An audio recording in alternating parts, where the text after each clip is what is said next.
In December 1992, just weeks after losing the presidential election, President George H.W. Bush chose grace over bitterness.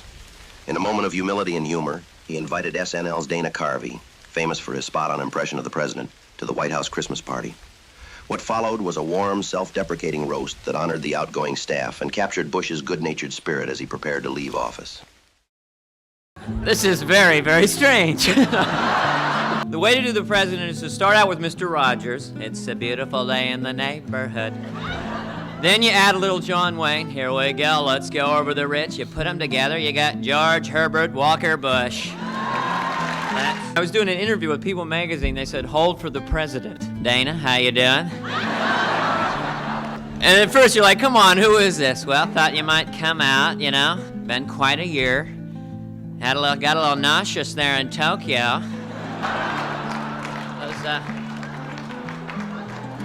There's a lot of hands that the president, you know, a lot of different gestures, as you know. The first one I noticed was sort of the hitchhiker, this one. Those people down over there doing that. And then there's 2 6 guns up here doing that thing. Then the wandering index, that fella down there. Put them together. And then the staple. You kind of got...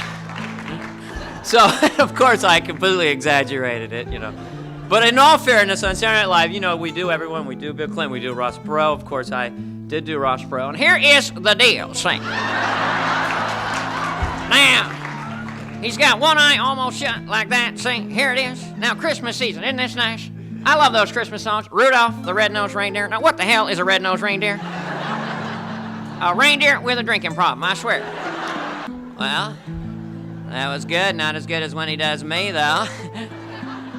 Not gonna do it. Wouldn't be prudent at this juncture. I don't know. Do you want to come on up, or? Yes.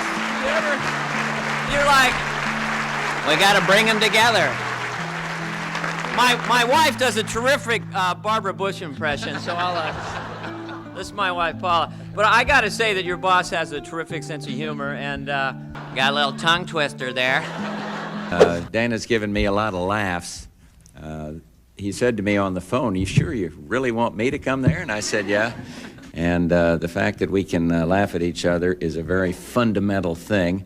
I'm not sure on November 4th that the invitation would have gone out and had the same enthusiasm, but we're shifting gears, and I think he's given us a wonderful kickoff to what I hope will be a joyous, totally friendly, very happy, somewhat nostalgic, but Merry Christmas for everybody.